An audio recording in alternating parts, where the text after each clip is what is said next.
Bapa di dalam surga, berkatilah kebaktian ini, di mana kami akan masuk ke dalam penghakiman yang terakhir, penghakiman yang tuntas, penghakiman yang terbesar, penghakiman ketujuh di dalam kitab suci-Mu, bahwa semua orang harus dibawa ke hadap hadiran aras putih dari Tuhan Allah, harus menghitung kira-kira dan harus bertanggung jawab dengan semua kelakuan yang diperbuat, sehingga Tuhan yang menjadi pengadil untuk menyelesaikan sejarah. Dengar doa kami, berkati kami masing-masing. Dalam nama Yesus Kristus penebus dan juru selamat kami yang hidup, kami berdoa. Amin.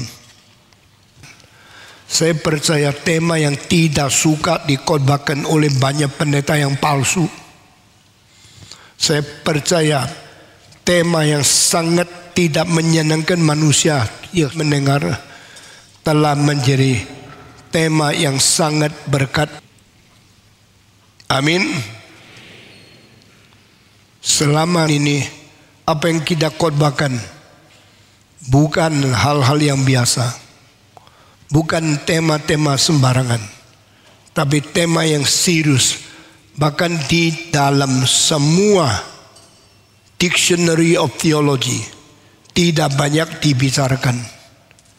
Di dalam banyak khotbah-khotbah gereja-gereja tidak banyak disinggung. Di banyak orang Kristen, banyak pengurus-pengurus tidak banyak mengerti tentang penghakiman di dalam kitab suci. Tapi inilah salah satu unsur yang bikin kitab suci itu agung, melampaui semua buku. Jikalau kitab suci membicarakan tentang permulaan Allah mencipta seluruh dunia, dan Alkitab tidak membicarakan yang dicipta harus dihakimi oleh Tuhan yang mencipta itu sendiri, kitab suci tidak pernah sempurna. Jikalau orang Kristen dari dulu mendengarkan Allah menciptakan dunia, tapi tidak pernah mengerti Allah menghakimi manusia yang dicipta oleh Dia, iman kita tidak pernah sempurna. Inilah keunikan dari kitab orang Kristen. Apa yang dicantumkan begitu banyak unsur yang tidak ada pada kitab agama yang lain. Tidak banyak bicara tentang penghakiman Tuhan. Kita bersyukur kepada Tuhan. Bagian yang begitu penting menjadi salah satu bagian yang terus muncul di dalam kitab suci untuk memperingati, untuk membuat sesuatu waspada, sesuatu kesadaran bagi umat-umat yang dicipta oleh Tuhan untuk mengetahui tidak boleh main-main, berkelakuan, beremosi, bertindak tanduk, berkarya, berencana hidup, dan bertujuan makna kelakuan kita selama kita menjadi manusia. We should be accountable. We should be responsible to live as a human being. Kita harus menjadi bertanggung jawab. Kita harus berhadap dengan Tuhan di dalam segala sesuatu yang kita sebut diri kita sebagai manusia. Karena Tuhan memberikan kebebasan, memberikan kemauan, memberikan kesanggupan, memberikan abilitas untuk berencana, untuk beremosi, bertindak tanduk, berbicara, mempunyai kelakuan segala sesuatu bukan untuk semaunya kita sendiri. Tuhan memberikan kebebasan, memberikan kemauan, memberikan daya untuk menciptakan segala karya, kebebasan, dan segala rencana kelakuan itu bukan untuk sewenang-wenang kita sendiri. Alkitab berkata, setiap kalimat yang pernah kau ucapkan akan semua terbongkar di hadapan Tuhan. 1-2 pepatah kalimat yang biasanya engkau sembarangan bicara pun akan dipertanggungjawabkan di hadapan Tuhan. Bolehkah sembarangan hidup? Tidak. Bolehkah sembarangan beremosi? Tidak. Bolehkah sembarangan berkata? Tidak. Karena itu semua di bawah pengawasan Tuhan sendiri. Dan akhirnya setiap kalimat, setiap pikiran, setiap tingkah laku, setiap rencana, setiap perbuatan kita akan dihitung oleh Tuhan di hadapan kesucian, keadilan, dan keterbukaan Tuhan, melihat setiap jiwa yang diawasi oleh Tuhan. Sehingga tidak ada satu orang pun, tidak ada satu kata pun, tidak ada satu kalimat pun, tidak ada satu tingkah laku yang kita perbuat tidak perlu bertanggung jawab. Sebab Allah mengatakan, I am the holy God, so you should do everything in holiness. You should do everything before me, and you must be separated from other people. From those who do not know me, you should separate yourself and live before God to delight me, to do according to my will. Aku memilih engkau, aku memanggil engkau, aku mempisahkan engkau dari segala bangsa, supaya engkau menjadi milikku. Itu namanya pengkudusan. Itu namanya pembenaran. Justification. And sanctification berarti to separate from others and make you to be the chosen people, and you belong to me. Engkau dipisahkan dari yang lain. Engkau dipilih daripada bangsa-bangsa. Engkau berlainan dengan semua orang kafir, karena engkau dipisahkan bagiku dan engkau milikku. Saudara-saudara, di dalam pemisahan itu sudah ada judgment. Karena Tuhan mengatakan yang tidak benar taruh di sebelah, yang benar milikku. Pemisahan ini sudah adalah sesuatu pembenaran, sesuatu adalah satu penghakiman, merubah situasi dan membuat status khusus sebagai kaum pilihan milik Tuhan Allah. Nah, ini sudah permulaan daripada penghakiman. Dan Allah sendiri menjadi Allah orang suci, menjadi Allah yang suci, menjadi Allah yang mengkuduskan manusia menjadi orang suci. Adalah Allah yang mempunyai kebenaran di kayu sune, mempunyai kebenaran, keadilan yang melampaui semua ilah yang lain. Dan Allah yang sejati ini adalah Allah yang menjalankan hukuman, penghakiman, pemisahan, pemilihan, pemilikan terhadap umatnya. Kita bersyukur kepada Tuhan. Allah dengan adil, Allah dengan suci, Allah berdasarkan kebenaran Dia sendiri, Dia berhak menghakimi seluruh dunia. God judge over all the world because He is holy, because He is a righteous God, because He is the unique, the only God who sanctifies people. Allah yang bisa mengkuduskan umat-umat, Allah yang memilih manusia keluar daripada yang tidak terpilih, adalah Allah yang membedakan dan Allah yang membenarkan kita.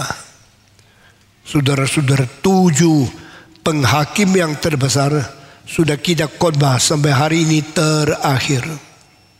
Penghakiman dari hati nurani diberikan menjadi penghakiman pertama dari Tuhan yang secara alamiah atau sama common grace dimiliki oleh orang Kristen yang tidak sadar. Hati nurani ada roh yang menjadi pelita Tuhan, menyinari segala sanubari kita di dalam setiap sudut hidup kita yang tidak kelihatan dalam jiwa kita masing-masing. Banyak orang hati nurani rusak karena dipengaruhi agama, dipengaruhi masyarakat, dipengaruhi kebudayaan, dipengaruhi kebiasaan diri berbuat dosa sehingga melemah dan menjadi tidak lagi tajam, tidak lagi sensitif mengetahui dosa diri sendiri. Kita perlu terus dicahayai, terus diperbarui oleh firman Tuhan supaya hati nurani tetap tajam, tetap peka, dan tetap sungguh-sungguh mentaati kehendak Tuhan. Penghakiman kedua, penghakiman dari orang lain. Setiap orang ditinjau oleh orang lain melalui penilaian pribadi yang dipengaruhi oleh subjektivitas, oleh segala sesuatu ukuran dunia, kebudayaan, kebiasaan dan sebagainya, sehingga penghakiman kedua dari orang lain itu sama seperti penghakiman hati nurani, tidak normal, tidak natural dan tidak sesuai kehendak Tuhan. Tetapi kita tidak bisa hindar daripada dinilai oleh orang sebelah kita, tetangga kita, kawan sekolah kita, masyarakat kita, atau orang dunia yang lain. Ketiga, penghakiman dari pemerintah. Allah mentegakkan pemerintahan sebagai satu institusi yang tidak boleh tidak ada di dalam pembentukan masyarakat. Dan Allah memberikan 3 hak yang besar kepada pemerintah. Hak ekonomi, mengatur pajak dan memakai keuangannya. Hak hukum untuk memuji orang yang baik dan menghukum orang yang jahat. Itu sebab pemerintah mempunyai hak kantor pajak. Pemerintah mempunyai kedudukan dan hak istimewa mengatur keuangan. Dan pemerintah juga mempunyai standar untuk menegakkan hukum. Hukum yang baik bukan dari pemerintah untuk rakyat. Hukum yang paling baik juga bukan untuk rakyat menilai pemerintah. Hukum yang terbaik diberikan setelah 450 tahun orang Israel dijajah oleh Firaun. Lalu mereka melihat semua ketidakadilan dari Firaun, mendiskriminasi dan menjalankan ketidakadilan atas setiap bangsa, khususnya menganiaya bangsa Israel. Keluhan mereka terdengar oleh Tuhan, dan Tuhan turun memberikan melalui malaikat dengan pimpinan Musa, memberikan Taurat yang bukan didirikan oleh pemerintah, memberikan Taurat yang bukan diinisiatifkan oleh manusia, sehingga Taurat pertama kali memberikan standar hukuman yang terindah dan tersempurna, melampaui semua pemerintah. Misalnya Perancis, rakyat menghukum pemerintah sebelum Magna Carta, maka pemerintah menghukum rakyat. Tetapi seluruhnya ini antroposentris, seluruhnya yang salah dan sangat bahaya. Sehingga Tuhan memberikan Musa segala ukuran hukum yang berdasarkan standar Tuhan sendiri. Akhirnya menjadi induk daripada penghakiman seluruh dunia sepanjang 3.500 tahun. Kita bersyukur kepada Tuhan. Ini adalah penghakiman dari pemerintah. Pemerintah diberikan kuasa keuangan, pemerintah diberikan kuasa penghakiman, pemerintah juga diberikan kuasa pertahanan. Pemerintah memiliki tentara, pemerintah mempunyai kekuatan mempertahankan negara dan boleh berperang dengan pemerintah yang lain untuk menjaga keunikan, keutuhan dan kedaulatan satu bangsa negara di dalam dunia ini. Selain itu masih ada penghakim yang lain. Satu persatu saya tidak mengulangi. Dan terakhir penghakiman yang terakhir dua, di hadapan Kristus dan aras putih dari Tuhan Allah. Di hadapan Kristus penghakiman terjadi sebab ini mendahului penghakiman seluruh dunia. Karena penghakiman dimulai dari berumah Tuhan, maka orang Kristen akan dihakimi lebih dulu daripada dunia, seluruh dunia dihakimi. Waktu Kristus menghakimi rumahnya sendiri, dimulai dari rumah Tuhan sendiri, yaitu gereja, maka pertama yang dilakukan, orang Kristen yang palsu akan dipisahkan. Berbeda dengan orang Kristen sejati, penghakiman ini menjadi pemisahan gandum dari ilalang. Penghakim ini menjadi pemisahan antara domba dan kambing.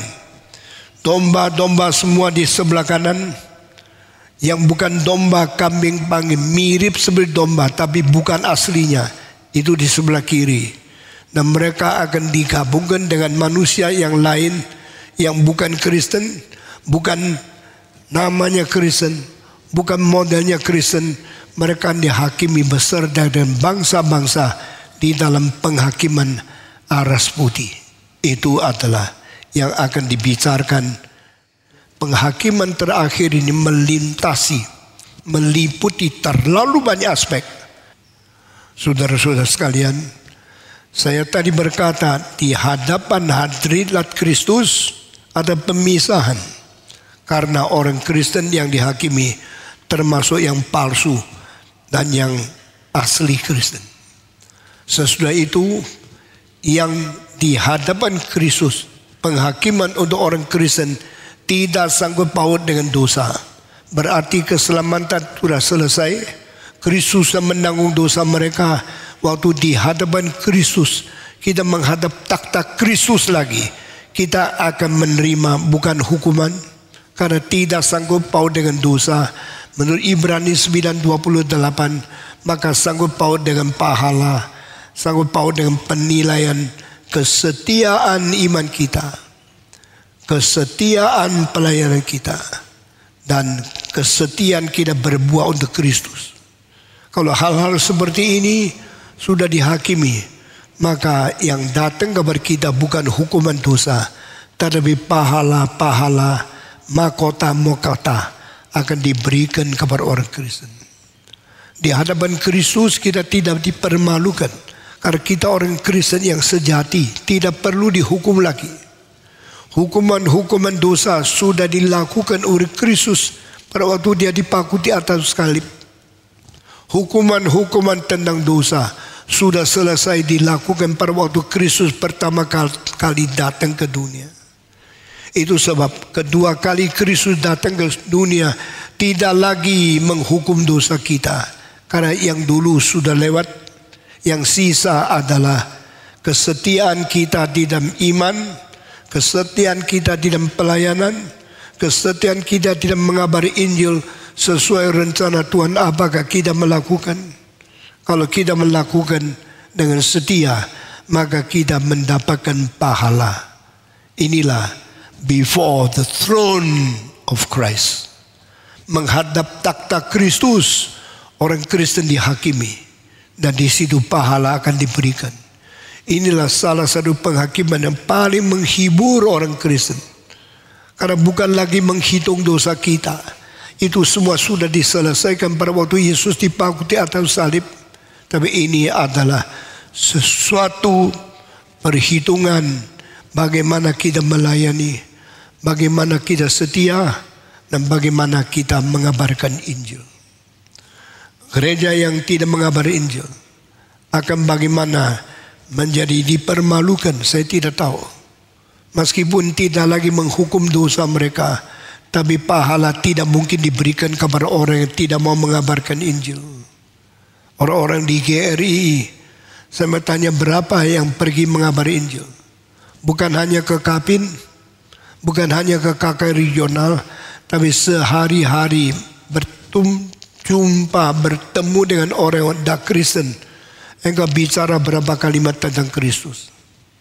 Engkau berapa banyak mengajak mereka supaya mereka boleh mengenal Tuhan. Saudara-saudara, tidak ada orang bisa melarikan diri dari muka Tuhan. Tidak ada orang bisa mentudungi diri daripada introspeksi Tuhan Yesus. Kita semua terbongkar telanjang di hadapan Tuhan. Kita semua tidak bisa menyembunyikan, tidak bisa menudungi satu tindak tanduk pun. Tuhan yang maha tahu, maha kasih, dan maha bijaksana. Dia akan menilai kegiatan kita dan memberikan pahala kepada kita. Setelah selesai penghakiman ke-6, before the throne of Christ, tibalah penghakiman terbesar, penghakiman terakhir.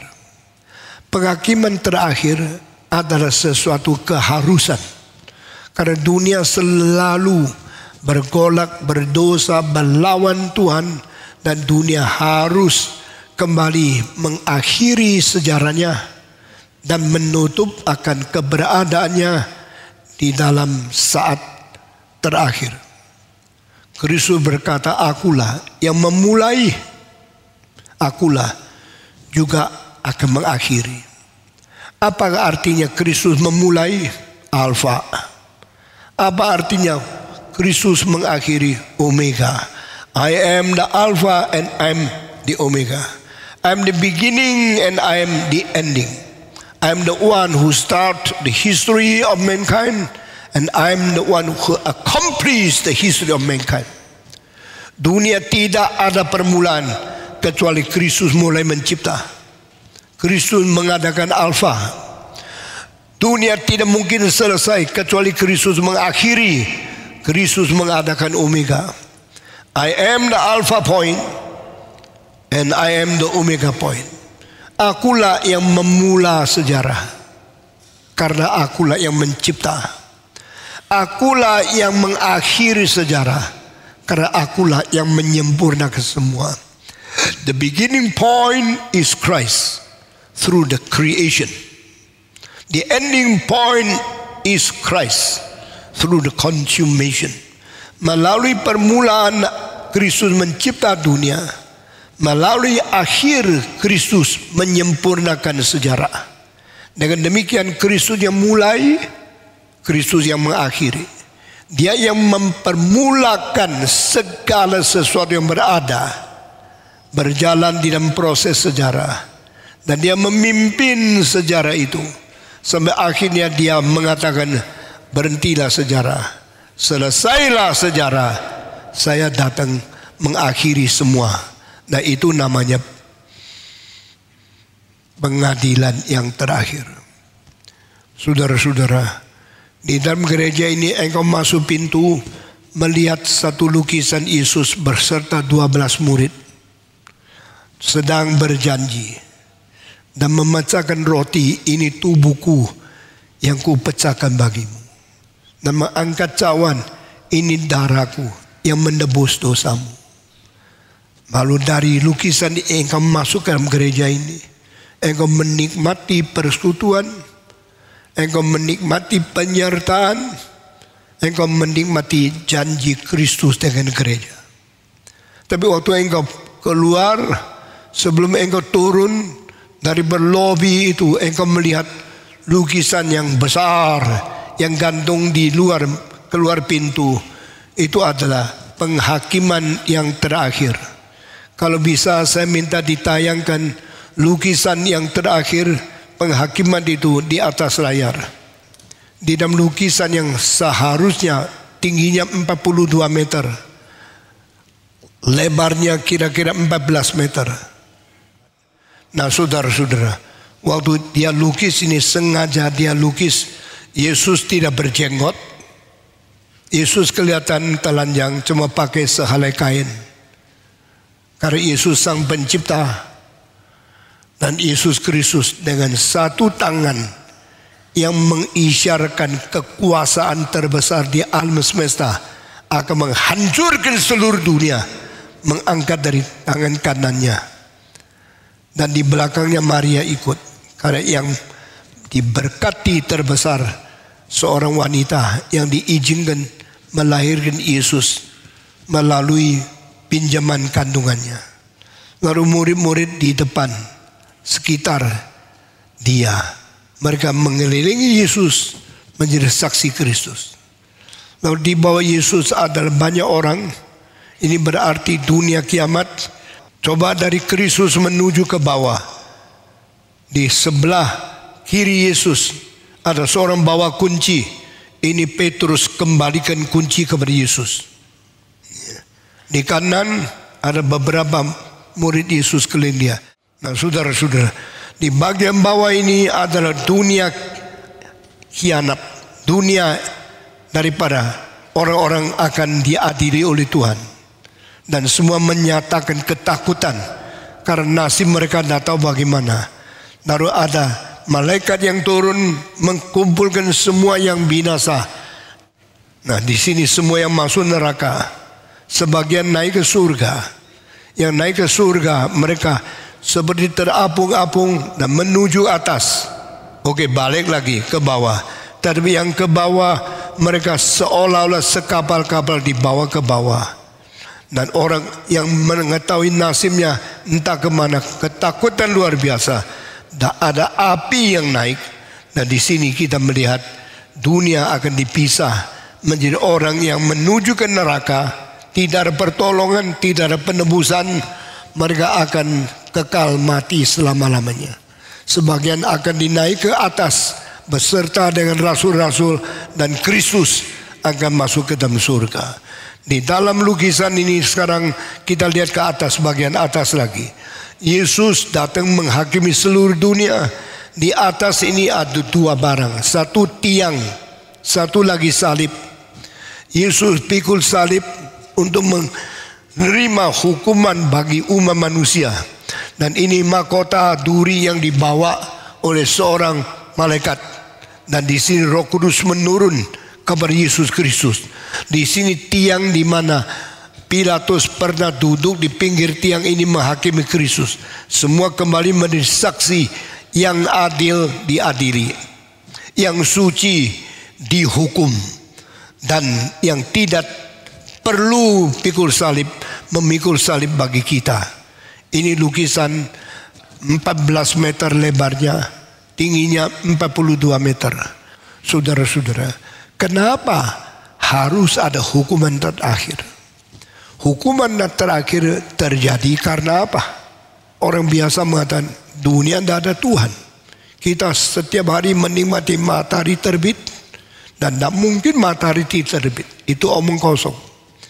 Matahari pasti pada satu hari tidak bisa terbit lagi. Jikalau Anda kira matahari kekal, ketahuilah matahari setiap detik sedang membakar bahan 6 juta ton. Ini kalimat ilmiah, bukan tebakan, bukan imajinasi Stephen Tong. Setiap detik kita lihat matahari bercahaya, detik itu dia sedang membakar 6 juta ton. Sama seperti engkau pasang lilin menyala 1 detik, lilin itu kurang sedikit mili. Kalau dia tidak membakar diri, dia tidak mungkin bercahaya.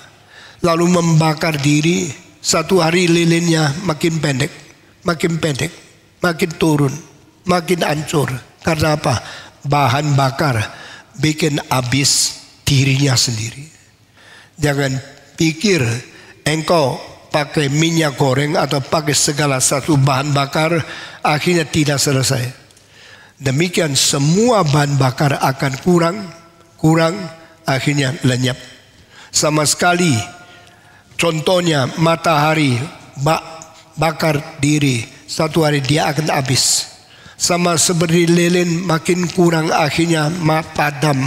Demikian matahari saben detik bakar 6 juta ton bahan bakar di dalam matahari itu sendiri, 1 hari akan selesai. Sehingga barang siapa yang mengatakan menurut ilmiah dunia ini tidak kiamatnya, itu tahayul, itu kalimat kosong. Dunia ini pada 1 hari pasti berhenti berada.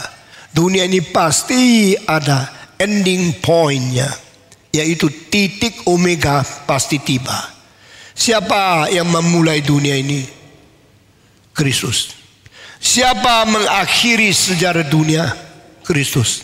Mengapa Kristus mempunyai kuasa ini? Karena Dia yang mencipta dan Dia akan mengakhiri. Saudara-saudara, orang yang mengerti rahasia dunia dari permulaan penciptaan dari Kristus dan mengerti akhirnya dunia akan berhenti pada waktu selesainya sejarah, inilah orang bijaksana. Tidak ada di agama yang lain, hanya di dalam kitab suci. Berapa berbahagianya orang mengerti firman Tuhan. Berapa bijaksananya orang yang mentaati firman Tuhan. Karena ini bukan dongeng, ini bukan mitos. Semua mitos daripada Mesir sudah hilang. Mitos dari Greek tidak pernah terwujud. Mitos dari agama-agama lain semua omong kosong. Hanya kitab suci tidak pernah mencatat satu kalimat yang salah. Tidak pernah mencatat satu kalimat yang tidak ilmiah. Tidak pernah mencatat satu kalimat yang tidak bertanggung jawab. Kita mengetahui dunia pasti kiamat. Dan kiamatnya diakibatkan oleh Kristus datang mengakhiri sejarah. When He starts, that is creation. When He stops, that is consummation. Waktu Yesus menyempurnakan umatnya yang sudah dipilih, lalu yang lain dibuang. Waktu Yesus membuang segala sesuatu, sejarah berhenti. Lalu setelah adakan sesuatu penghakiman yang terakhir, dunia dibelah. Yang kekal selama-lamanya, yang lenyap tidak ada lagi. Nah, itu sesuai dengan kalimat yang muncul di dalam 1 Yohanes pasal 2. Dunia dan segala nafsunya akan lenyap. Hanya mereka yang melakukan kehendak Tuhan hidup kekal selama-lamanya. The world and all the lust of the world will be perished forever and ever. But those who do the will of God will be everlasting, existing forever and ever. Saudara tahu tidak? Kalau engkau ikut Tuhan, engkau akan berada dengan Tuhan untuk selama-lamanya exist. Jikalau engkau meninggalkan Tuhan, engkau akan beserta dunia, hancur, lebur, dan akhirnya musnah selama-lamanya. Nah, ending point, titik terakhir dari bersejarah, yaitu waktu Yesus datang kembali memberikan penghakiman yang terbesar dan terakhir itu. Penghakiman yang terakhir harus ada, karena ini tuntutan hati nurani kita. Ini sesuatu tuntutan sejarah dan tuntutan dari masyarakat, karena kita melihat sendiri tidak ada keadilan yang total. Tidak ada keadilan yang benar dan sempurna. Kita melihat semua pengadilan tidak melakukan keadilan, tidak jujur dan tidak melakukan kebenaran. Itu sebab hati nurani manusia menuntut there should be the final judgment. There should be the last absolute judgment. There should be the ending of everything in perfect manner. Harus ada kesempurnaan dari penutupannya sejarah di dalam segala sesuatu, membuktikan ada yang adil yang menguasai dunia ini. Pada waktu diadili, Yesus menerima pengadilan yang tidak adil. Waktu orang dunia diadili, menerima pengadilan yang tidak adil. Waktu pemerintah diadili, menerima pengadilan yang tidak adil. Mengapa Hitler harus bunuh diri? Mengapa Hirohito boleh diberi hidup sampai mati wajar? Ini tidak adil kan? Hirohito dari Jepang, Mussolini daripada Italia, dan Hitler daripada Jerman, sama-sama meletuskan dunia peperangan kedua. Akhirnya yang mati lebih daripada 35 juta. Menurut apa yang saya dengar pada waktu saya di Ukraina, saya pernah khotbah di Minsk, saya pernah khotbah di Ukraina, Dan saya pernah khotbah di Moskow. Saya menyelidiki, saya dapat laporan yang disebut peperangan dunia kedua yang mati 35 juta itu tidak benar. Lalu saya tanya, mestinya berapa? Mereka mengatakan sebenarnya yang mati itu peperangan dunia kedua 70 juta. Saya kaget. Karena peperangan dunia pertama yang dimulai dari Serbia itu yang mati cuma 7,8 juta. Mengapa kematian daripada dunia kedua melonjak menjadi 70 juta? Mereka menjawab senjatanya sudah lain. Senjata yang dulu pakai senapan tor, satu pelor, satu peluru mati satu. Tetapi dunia kedua satu bom atom mati ratusan ribu orang. Dunia sudah lebih jahat. Dunia lebih dahsyat. Dunia lebih hebat membunuh orang.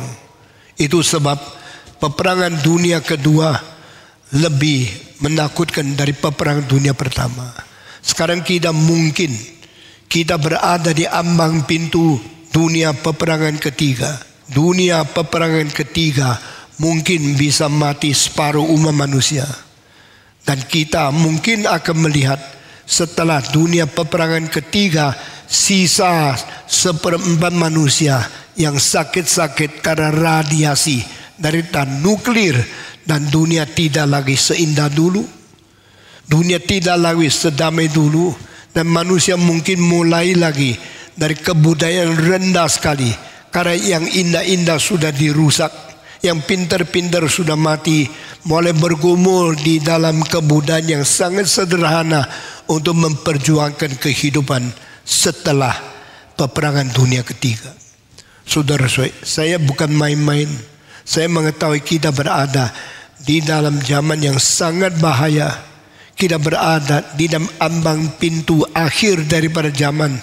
Tetapi saudara-saudara, jikalau Tuhan tidak menghentikan, dunia ini akan hancur. Satu hari Alkitab berkata dunia pasti hancur, beserta sekadar nafsu duniawi akan musnah. Hanya mereka yang menjalankan kehendak Allah akan tetap kekal, berada selama-lamanya dengan Kristus di dalam dunia yang baru, yaitu menurut Wahyu, kota baru akan turun dari langit, dan di dalam kota itu ada orang yang benar, yang sesuai dengan rencana Tuhan. Di luar kota itu ada anjing, ada orang yang tidak beriman, orang yang menyembah berhala. Berarti waktu itu yang dipilih Tuhan ada selama-lamanya berada, yang dibuang oleh Tuhan akan binasa berserta dunia dan nafsu duniawi ini.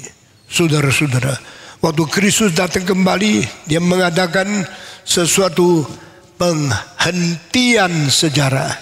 Dia mendatangkan kesempurnaan orang Kristen dan memusnahkan dunia ini. Siapakah Kristus? Dia yang mencipta sebelum yang lain dicipta. Dia yang memulai sejarah sebelum ada ciptaan lain yang dicipta oleh Tuhan. Dan dia juga akan mengakhiri. Di dalam Yesaya ada kalimat, dengan ilah-ilah palsu yang mana engkau membandingkan dengan saya. Segala bangsa mempunyai dewa mereka. Mereka menciptakan dewa-dewa palsu untuk menghibur mereka, bahwa mereka dipimpin, mereka dijaga, dan mereka dipelihara oleh dewa-dewa palsu itu. Dan dewa-dewa palsu bagaimana berkuasa menjaga bangsanya? Bukan Tuhan alam semesta. Akulah Allah yang melampaui segala bangsa, segala suku, segala negara. Akulah Tuhan di atas seluruh alam semesta. Dengan siapakah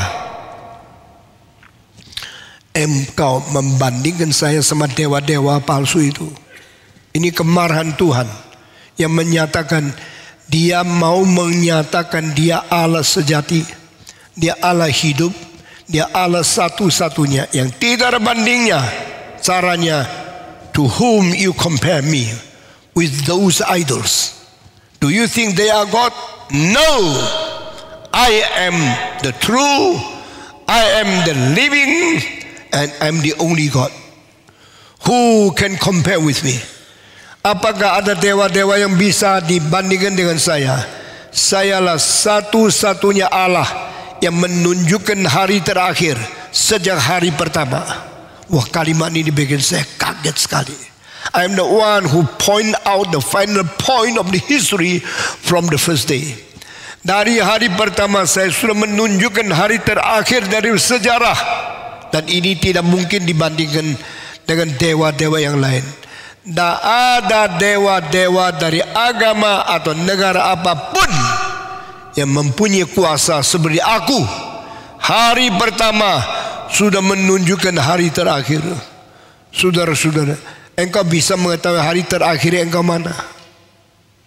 Engkau bisa menunjukkan hari terakhir hidupmu akan bagaimana? Kita tahu bagaimana kita dilahir, tapi tidak ada orang tahu bagaimana kita mati. Stephen Tong tidak tahu 3 tahun atau berapa tahun lagi hari dia mati akan terjadi apa. Karena saya manusia yang tidak tahu depan, tidak tahu akhir. Tetapi ada satu kalimat, aku dari hari pertama menunjukkan hari terakhir. Itulah Kristus. Itulah Alfa Omega. I am the Alpha and I am the Omega. Akulah titik pertama, dan akulah detik dan titik terakhir. Akulah menunjukkan hari terakhir akan bagaimana dunia. Itu sebab tak ada yang seperti Kristus memberikan peramalan, memberikan prediksi, memberikan nubuatan tentang dunia kiamat bagaimana. Yesus berkata, aku telah menunjukkan yang terjadi pada hari terakhir, karena akulah Allah yang sejati. Puji Tuhan. Saudara-saudara, di dalam semua buku agama saya tertarik dengan seorang filosof Tiongkok 2650 tahun yang lalu, yang lebih 100 tahun atau 70 tahun sebelum Konfusius, yaitu Lao Tzu. Lao Tzu lebih tua puluhan tahun daripada Konfusius. Lao Tzu mati umur 80 lebih. Kita tidak tahu umur terakhir siapa, karena dia terakhir dia sudah bosan hidup di dunia. Dia merasa semua pura-pura, semua dunia ini munafik, semua tidak jujur. Maka dia berkata, saya akan mencari kebenaran seorang diri, keluar dari kota sampai di hutan. Di situ saya akan bertapa, di situ saya akan meditasi, mau merenungkan apa artinya dunia ini. Maka dia naik kerbau, umur tua 80 tahun, naik di atas kerbau, bawa satu suling, sambil berjalan sampai di pintu gerbang. Seorang pejabat menemukan yang naik kerbau ini orang tua, rambutnya semua putih, alis jenggotnya semua putih.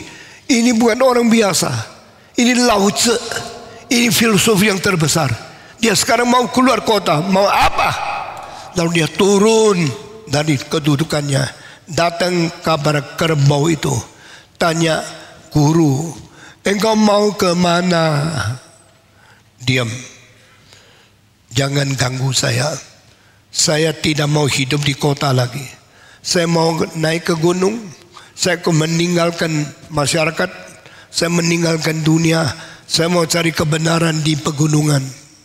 Engkau sendirian? Iya. Engkau tidak ada yang bantu? Tidak. Engkau naik kerbau sendiri pergi, kapan balik? Tidak balik.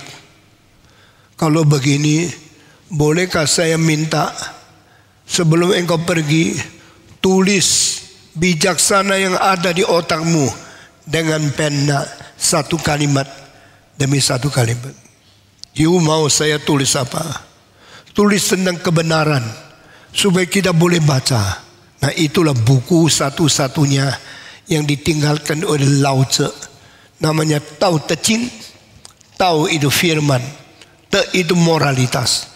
Kitab tentang firman dan kitab tentang moralitas. Bawa sini pen, bawa sini kertas, bawa sini tinta.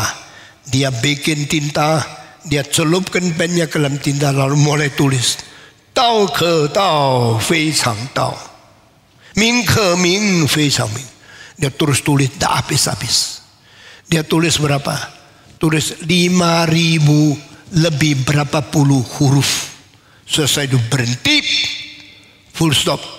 Sekarang saya serahkan buku ini kepada kamu, teruskan kabar dunia, teruskan kabar generasi yang akan datang. Saya berhenti di sini. Saya tidak lagi mengajar kebenaran, saya tidak lagi mengajar moral. Baca sendiri. 5.000 kata itu menjadi filsafat yang paling dalam di dalam seluruh sejarah manusia. Lebih dalam dari Immanuel Kant, lebih dalam daripada Heidegger, lebih dalam daripada Aristotle, lebih dalam daripada Plato. Ini menjadi filsafat Tiongkok yang dihormati seluruh dunia, mulai daripada Lao Tzu. Di dalam pasal ke-25 buku Tao Te Ching, kalimat muncul, "有物混成，先天地生，物不知其名，名之曰道，强之曰大." Saya terjemahkan, maknanya begini, ada sesuatu yang terjadi sebelum langit berada, sebelum bumi dilahirkan. Dia dilahirkan, bukan dicipta. Saya kaget waktu saya membaca Tao Te Ching, mendapatkan kalimat, saya kaget luar biasa. Karena melalui ayat-ayat ini, melalui kalimat Lao Tzu ini, membuktikan dia lebih pintar dari semua filosofi di dalam abad-abad dari orang-orang Gerika. Dia lebih pintar daripada filosofi, lebih daripada orang-orang setelah Konghucu. Dia satu-satunya orang di dunia yang mengaku yang lain dicipta, tetapi firman tidak dicipta. Firman tidak dicipta, tidak ada tulisan dari mana-mana. Firman dilahirkan hanya tulis di dalam kitab suci sama Lao Tzu. Kitab suci mengatakan sebelum alam semesta berada, pada permulaan segala sesuatu adalah firman, dan firman beserta dengan Allah. Kalimat ini bukan dari Paulus, kalimat ini bukan dari Petrus, kalimat ini dari Pak Yohanes, murid Yesus yang paling muda. Murid Yesus yang paling muda mengerti firman paling dalam, dan dia mengatakan sebelum ada segala sesuatu, segala sesuatu belum mulai, pada permulaan, bahasa Grekanya archi, there is logos. Firman berada semulanya dengan Tuhan Allah. Saya kaget sekali. Dari mana Lao Tzu mengetahui ini? Karena dia tidak menerima wahyu dari Tuhan. Dia seorang filosof biasa. Dia bukan nabi, dia bukan rasul dari Yesus Kristus. Tapi Lao Tzu mempunyai pengertian yang diberikan oleh Tuhan seperti rasul-rasul dan seperti nabi-nabi. Lebih mendahului filsafat, lebih mendahului yang lain. Dari permulaan ada yang dilahirkan. Sebelum dunia ada, sebelum langit ada, sebelum dunia berada, dia sudah dilahirkan. Itulah berarti Lao Tzu mensetarakan firman dengan Yesus Kristus di dalam perjanjian baru. Di dalam dunia cuma 2 buku, satu Yohanes, satu Lao Tzu, Tao Te Ching, yang membicarakan firman melampaui ciptaan. Saya sangat kaget. Saya kasih tahu, kalau bukan anugerah Tuhan, saya tidak mungkin jadi orang Kristen. Waktu saya masih muda, saya kritis, saya menghina semua buku biasa, kecuali buku yang paling tinggi yang menggerakkan hati saya. Saya baca Socrates, saya baca Aristotle, saya baca Plato, saya baca Konghucu, saya baca Immanuel Kant. Waktu saya masih umur 20-an, saya minat mengerti kebenaran, dan akhirnya saya sangat tergerak dengan buku Lao Tzu. Akhirnya saya banding, baru tahu yang dibicarakan Lao Tzu itulah yang diwahyukan Tuhan melalui Yohanes yang paling muda, membuat dunia mengerti. Yesus ada firman sebelum dunia diciptakan, dia sudah ada.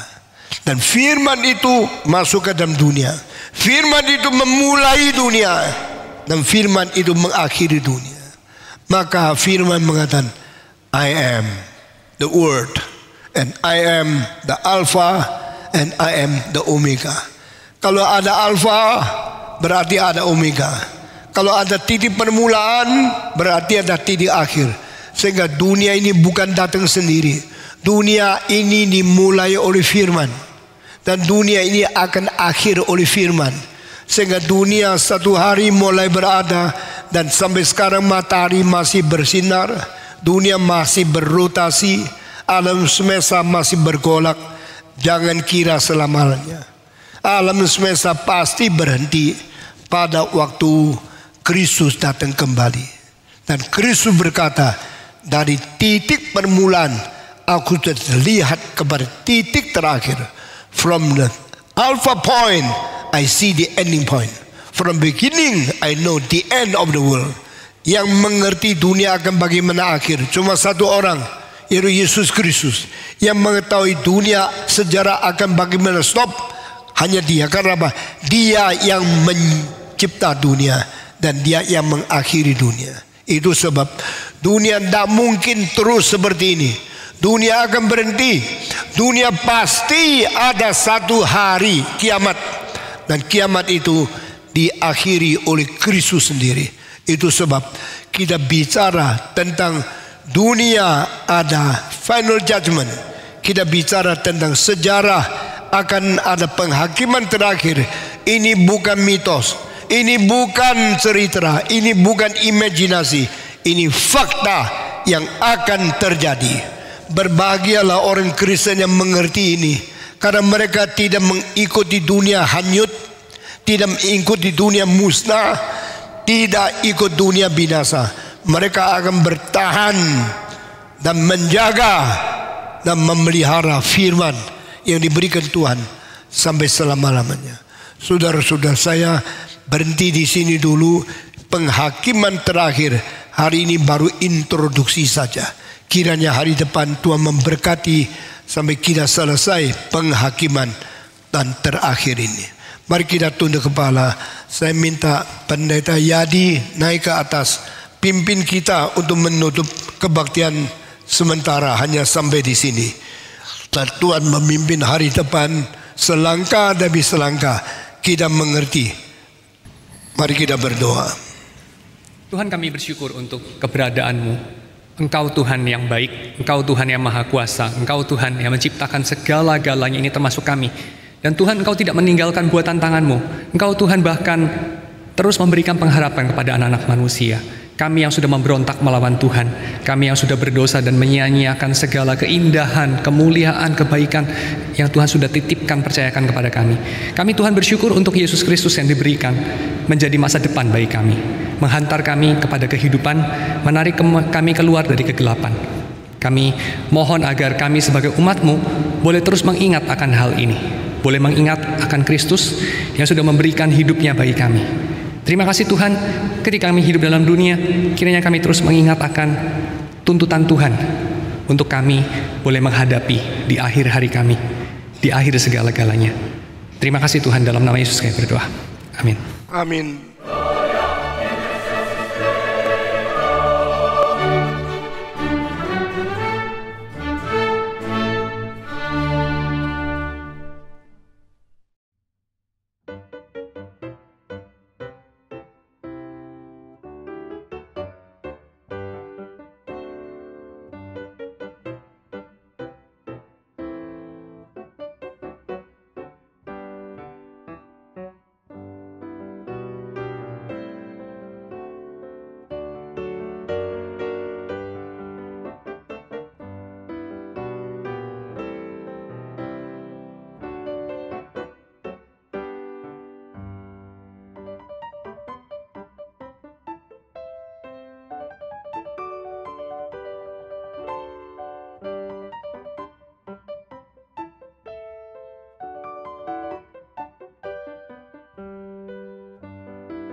you